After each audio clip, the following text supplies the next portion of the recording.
Welcome to Living Life, the show that allows you to pursue things that make you happy, curious, and keep you open-minded.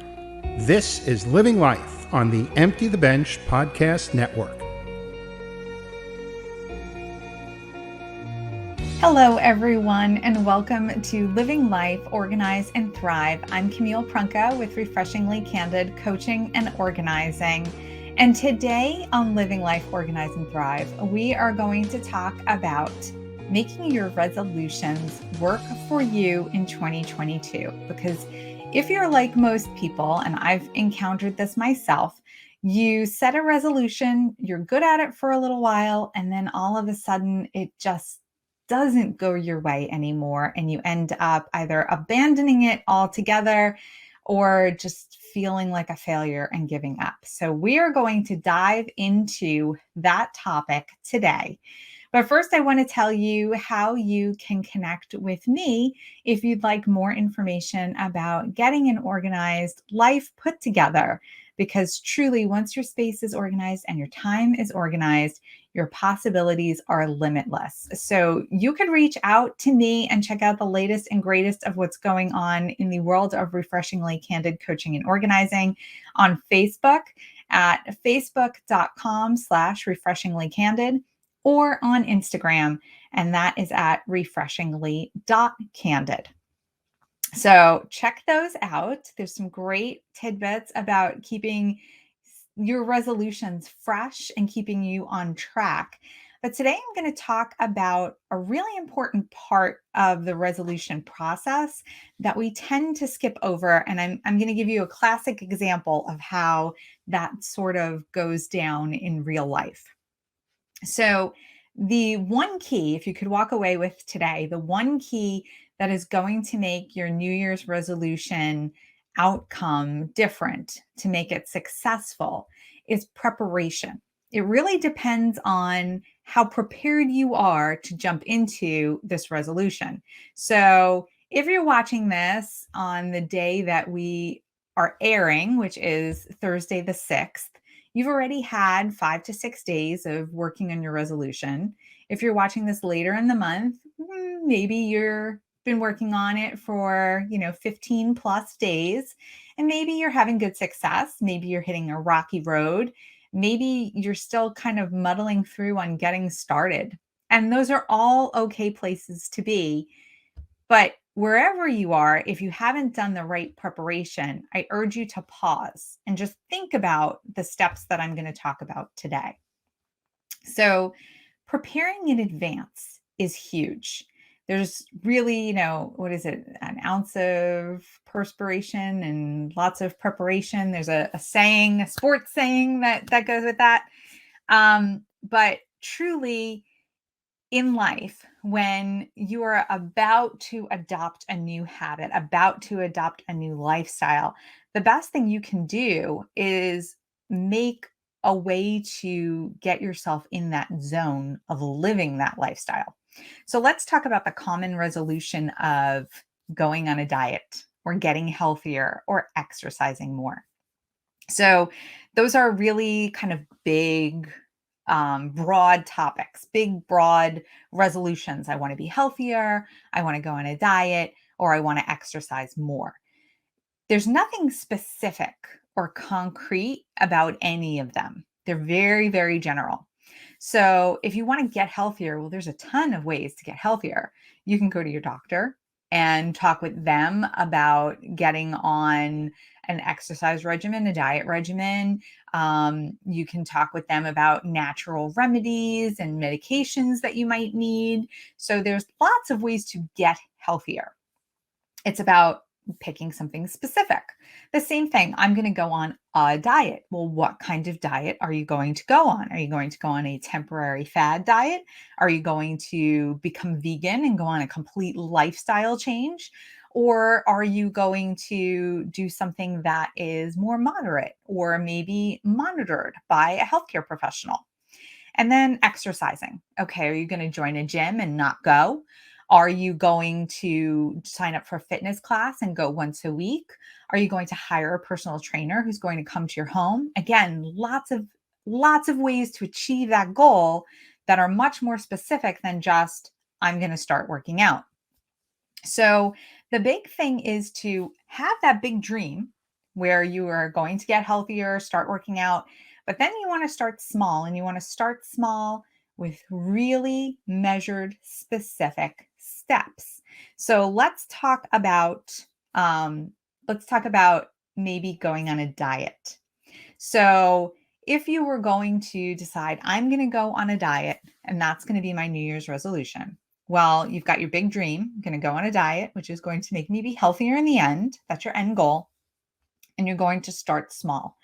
Maybe you're going to start by not drinking soda or not eating after 8 o'clock. Small, measurable things that you can do and things that you can track that are going to help you to monitor your progress. You're going to make sure that you are prepared in advance for the start of whatever this small step is that you're going to do.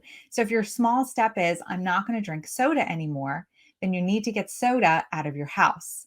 Or if your small step is, I'm not going to eat chocolate, then you need to make sure that there's no chocolate in the pantry. If you set yourself up for failure and have all of these things that you're no longer going to partake in easily accessible and at your fingertips, your resolution is never going to stick. So that preparation step of removing what is no longer on the menu for you is a really, really important step.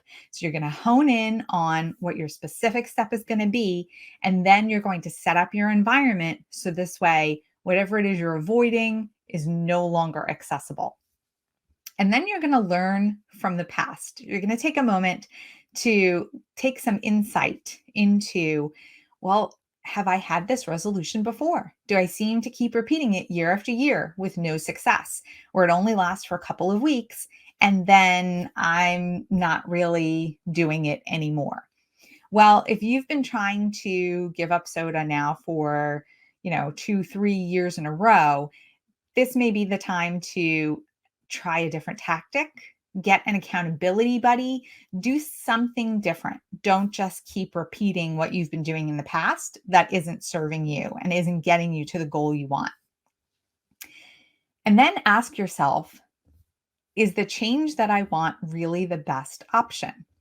So your option of not wanting to drink soda is a great option, but maybe the way you're going about it, like totally cutting out all carbonated beverages, might not be the best way to go about that change. That change might not be the best for you. Maybe you should switch to carbonated water to sort of ease you into the transition of it's not soda, it's water, and then sort of dial down the fizz if you no longer want to drink carbonated beverages.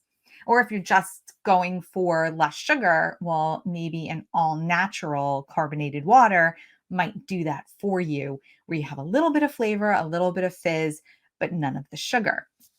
So really think about how that change can be done effectively as opposed to just, oh, I'm going to change because change is good. Sometimes when you're doing something, it's not just for the sake of change. Like you really want to be successful at whatever it is that you're trying to do. So remember that when you're setting your resolution. And then finally, make an action plan. If you don't have an action plan for, stocking your pantry with the right foods or avoiding the soda aisle when you go to the supermarket, getting to the gym that you bought the membership to, if there's no action plan of how you're going to carry this out, you're probably going to end up muddling through for a couple of weeks and then not sticking with it. And if the action plan is unrealistic, like I'm going to go to the gym every single morning the minute I wake up, and I'm going to go to the gym on the way home every single night, so I'm going twice a day, like that's probably not realistic. You might want to pick one of those things or make it every other day to start, especially if you're not a morning person and you're just, starting a new habit of getting yourself out of bed and straight to the gym. So really recognize where you are today, where you want to be, and then the baby steps that you need to take to get there. So don't discount preparation when you are really trying to make your New Year's resolutions stick this year, and invoke better change in your life, change that's positive and brings you more of the things that you want. So prepare in advance, dream big and start small with your little steps. Learn from your past mistakes or learn from the challenges you faced in the past and haven't been able to overcome. Really analyze how change is the best option for you. Is it a little bit of change? Is it a lot of change that happens gradually? Really take that into account and then make an action plan with accountability. This way, you have some help to really getting to where you want to go. So I hope that that helps you really set yourself up for success with your New Year's resolutions this year. And remember, if they don't quite go the way that you plan, you can start and make a resolution any single day. You can actually do it any second of any day. A resolution does not have to be on January 1st. So if you know it's something that is good for you, it's okay to start it any other day of the year and take the time that you need to properly prepare so that when you jump in, you are setting yourself up for success in every way you possibly can. All right, we are going to take a quick break. And when we come back, we're going to talk about the very, very beginning steps of decluttering. So this way you can start to reclaim the space in your home, your office, your car, whatever space is out of control, you can get control back. We'll be right back. Hi, I'm Jerry Barmash. Join me for Here Now the News. It's an entertaining one-on-one interview featuring newsmakers and much more, whether it's political or pandemic related, someone from the media or an author. You'll find it here. A fun chat. Hopefully you'll learn something too. Recent guests have included Petri Hawkins-Byrd, the former Judge Judy bailiff, legendary game show host Bob Eubanks, and Matt Asner, son of famed actor Ed Asner. Subscribe and share. Don't miss Here Now the News as part of the Empty the Bench podcast network. Hi, everyone, and welcome back to Living Life, Organize and Thrive. I'm Camille Prunka, and I want to let you know about some of the other great podcasts that you can check out as part of the Living Life series. It's all brought to you by the Empty the Bench podcast network, and you can follow them on Facebook at Living Life ETB, and again on Twitter at Living Life ETB. You've got not only Organize and Thrive, but you have Living Life Sweets, Treats, and Eats with your host, Howie Morgeson, and Living Life Home Design Concepts with your host, Tony Montori Jr. So if you're looking to spice up your menu or maybe redecorate for 2022, check out all of the other shows that are part of Living Life. They definitely will help you achieve your goals and get you started on the path that you want to be for really creating the next year of your life, as opposed to just going through the same thing over and over again. So let's talk about creating the next year of your life. And organization really does bring you to the next level. So if you are a person who does any sort of studying of really high level entrepreneurs who are successful and who are, really living that incredible dream lifestyle, these are all very highly organized people, and not just in their homes, but with their time management, with their ability to delegate. They are making very specific choices with what they do with their time and energy to be able to be present with their family, advance their career, and have the, physical luxuries that they have. And that is attainable no matter what position you are in life now. It truly is, depending upon your ability to sort of get yourself in that mindset, in that space where you are getting your life organized. So let's talk, because a lot of people, we talked about resolutions in the first part. And then the second part, a lot of people, their resolution is, I'm going to be organized this year. Like, I'm going to organize my garage. I'm going to organize a room in my house. I'm going to get the paper under control, like whatever it is. It's usually something about really being more put together as you go through the year. So I'm going to talk to you today about the very, very first steps that you should take when you are embarking on an organizing journey. And they are probably not the steps that you think they're going to be. Usually, when people want to get organized, they get on their favorite website to look up storage containers. They find a cute container that they like. They run to the store, they buy it, and they think that that container is going to solve all of their problems by fitting all of their stuff and making it neat. And that is what the container and storage industry wants you to think. Or they want you to think that you can just get a storage space to put that storage container in and pay for it every single month, and that is going to solve your organization issues. And it's not. That is a total fallacy that is advertised to everyone from the container and storage industry, which is a booming industry. It's just like model airbrushing. I know I've said that before, but that's exactly what it is. It's taking the models and making them look in a certain way that is not real and not attainable. It's the same thing when you look at Pinterest. Half the time they're showing you these organized pantries that have nothing in the baskets. The baskets are empty. So how do you really get organized? How do you get past all that nonsense? And how do you really get organized? Well, the first thing you need to do is pick the space that you want to organize. And we're going to pick a common space that everybody uses, and that's the bathroom. So let's use that as our example. So you're going to want to pick your space that you want to organize. And then you need to decide, well, what am I actually going to do in this space? The bathroom's pretty easy. You're going to, take care of your hygiene there. You're going to shower, you're going to brush your teeth, you're going to wash your face, your hands.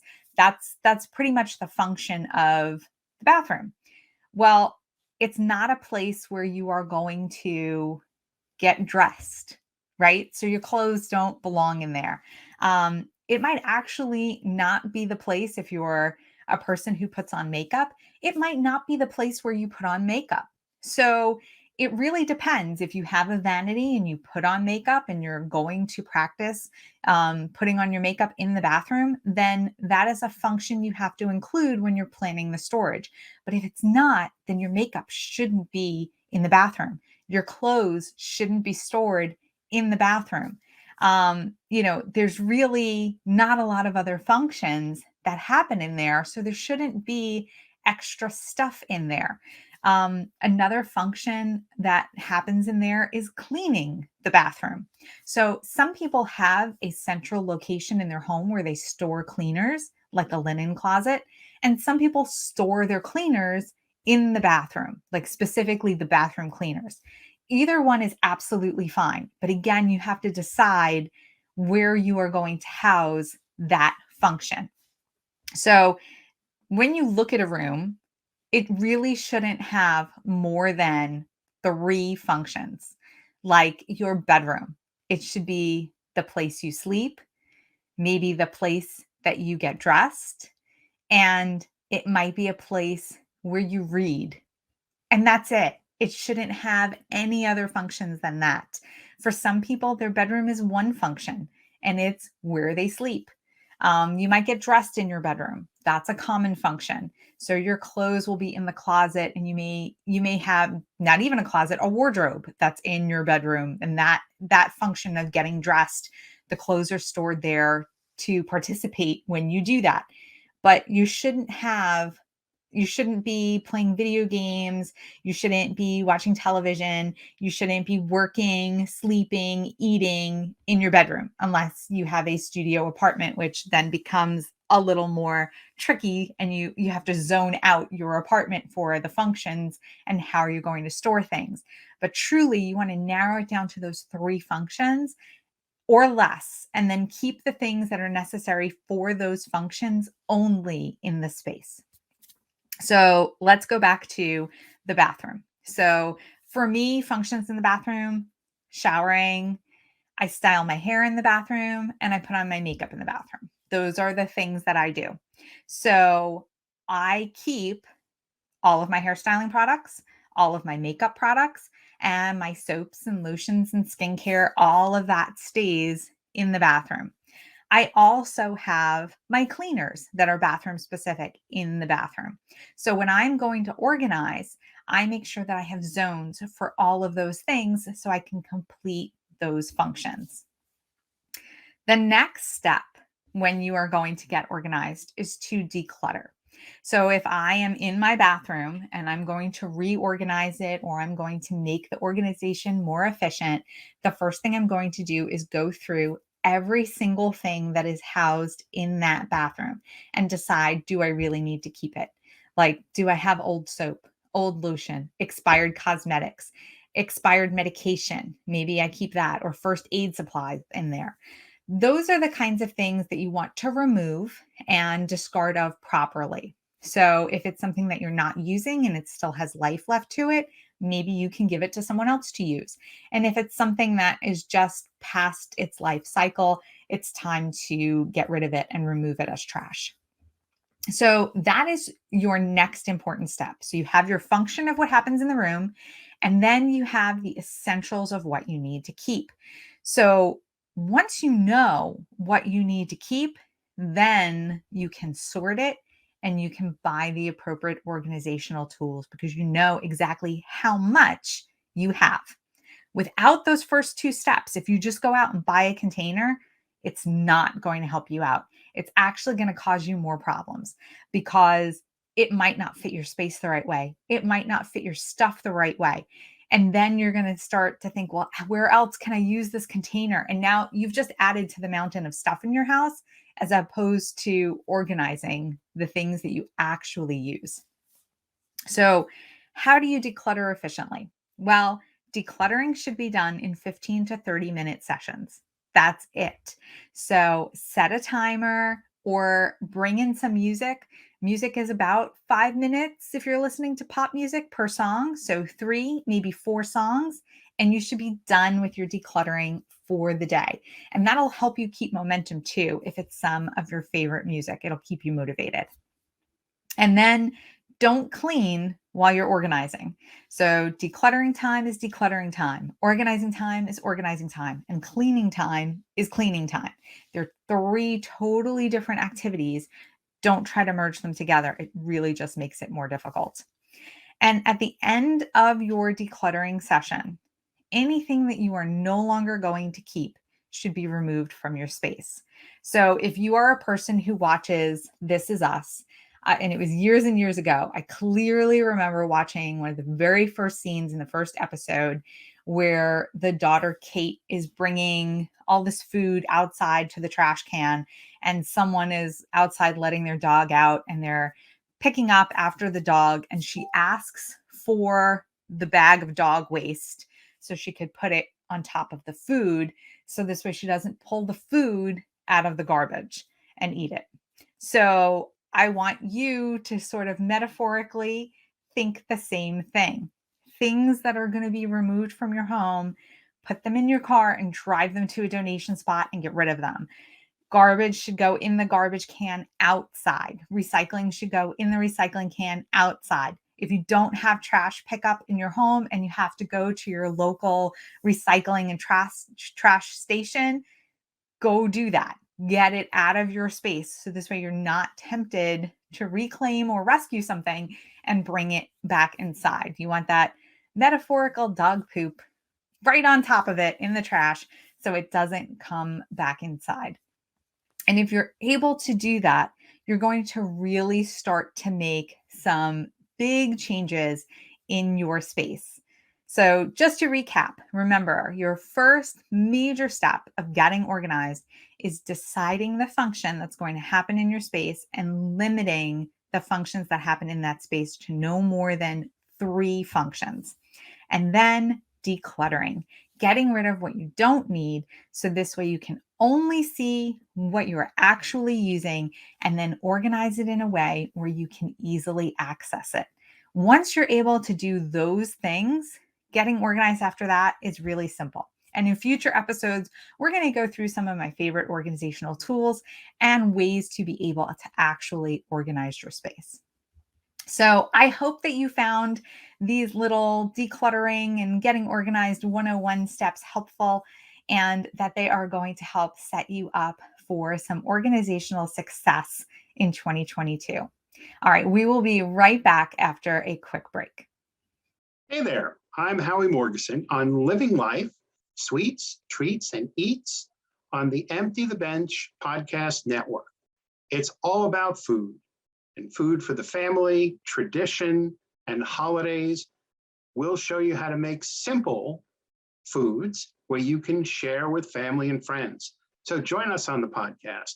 To find out more about the ETB network, you can find us on social media, on Twitter and Facebook, on @ETB Network, where you'll find information about pop culture, sports, entertainment, food, and much more. So I look forward to seeing you on the next Sweets, Treats, and Eats. Thank you. Hi, everyone, and welcome back to Living Life, Organize and Thrive. And for our last segment today, we are doing a new segment called Ask Camille. We've been getting a bunch of questions in our email, and I'd love to be able to have the opportunity to answer your questions and help you tackle your organizing challenges. So we're going to get to today's questions, but if you are sitting there and you have a question and you want to send it in, please do so. You can reach me directly at hello@refreshinglykandid.com. Really simple email address.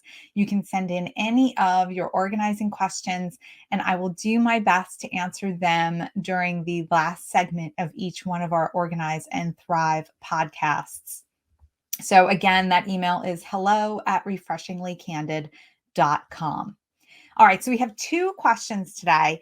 And the first question comes to us from Rebecca in Leesburg. She says, I have piles of paper all around my house. I wish I could make it disappear. Like, I'm laughing because this is so many of us, Rebecca. What do you recommend? All right, well, I have a couple of strategies to control the paper that is existing and to prevent more paper from coming into your home. So first and foremost, I know you said that you have piles of paper all around the house. My first suggestion is that you make a paper home in your house. So wherever it is that you normally deal with paper, if it's a home office space or the kitchen counter, I want you to designate one small spot for paperwork. And I want you to have it in a container because you'll be able to see the container filling up. And as it fills up, you're going to then, like, it triggers your alarm bells in your brain, like the container's full, I need to deal with it. So my first trick is find a place to put your paper in a container that is appropriate. And that way if you can't address it every single day, you'll know when it starts to get full that you need to address it. But that will stop piles from being all around the house. So my second step is when you go to get the mail, if your trash can or your recycle can is between your mailbox and the house, that is fantastic because you should stop there first. So if you're gonna, pick up the mail when you get home from work, walk through the garage and walk right past the recycle bin, stop and actually literally just flip through your mail, and anything that you can recycle immediately, toss it in the recycle bin so it doesn't even get into your house.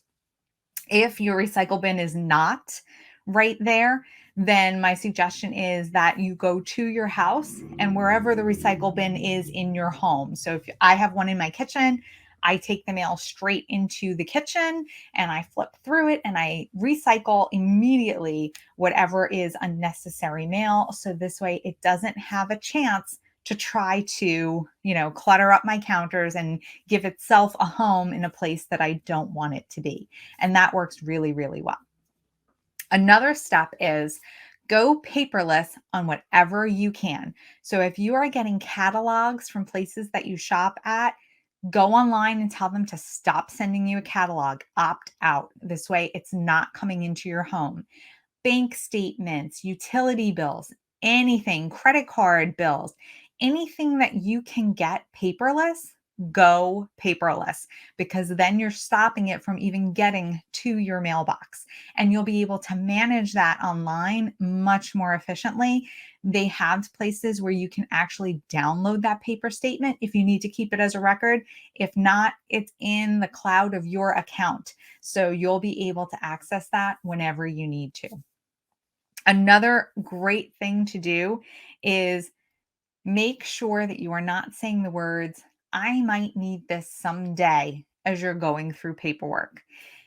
Odds are, if you can find it online, you're not going to need it in paper someday. So if you are able to access the information for a home manual, or a piece of electronics, or anything that is in the, I might need this someday category, if it can be found online, get rid of it, recycle it. There's no reason that you need it in your house.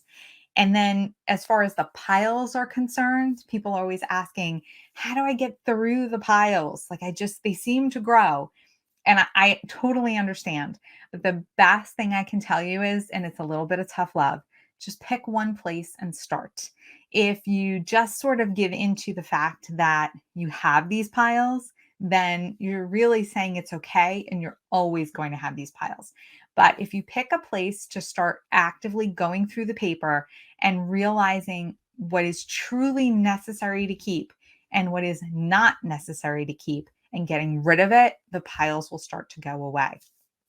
And we'll talk about my foolproof filing system in another episode as well. But even if you just get it down to this is the paper I need to keep versus all of the paper that's in your home, you'll really start to see some of your space come back to life and not be filled with paper. So I hope that those are great ways to get you started on controlling the piles of paper in your home. And thank you for sending in the question. And then our last question today comes from Michelle in Hicksville, New York. And Michelle says, I try to keep my things organized, but my husband is a mess. He leaves things all over the house and I'm constantly picking up after him. Can I hire a professional organizer for him? Well, Michelle, I think a lot of people would say that their partners might be a bit messier than them. It's true that opposites attract, but no, you cannot hire a professional organizer to organize your husband unless he's on board. So any professional organizer is going to tell you that they will not touch someone else's things. So when I go into a home and I am working with a family, I actually will not touch children's toys unless the children are in the room and they're okay with talking about getting rid of some of their toys or donating some of their toys. I will not touch a spouse's items unless they're in the room and they're okay with going through it. And I've worked with one client where her and her husband's books were mixed on the shelf and she wanted to go through books. And as we would go down the shelf, if it was her husband's book, she had to tell me that one's my husband's, and we would skip it and go to the next book that was hers. No one likes to have their stuff taken away from them. It can be a really mentally upsetting experience. So, I always tell people that if their partner or their roommate is on board with organizing, yes, absolutely. Have them come and be part of the experience and have them part of the consultation. So this way they can meet an organizer and get to know if they like his or her style and if they'll be a good working partnership. But no, you can't hire someone to come in and just take the stuff away that you find messy or put in organizational systems because it might not work for them. And you have to declutter first before you can organize. So once that person is committed to the process, it can be a wonderful thing, but they have to make that initial commitment. Overall, getting organized is all about adopting new behaviors and new mindsets.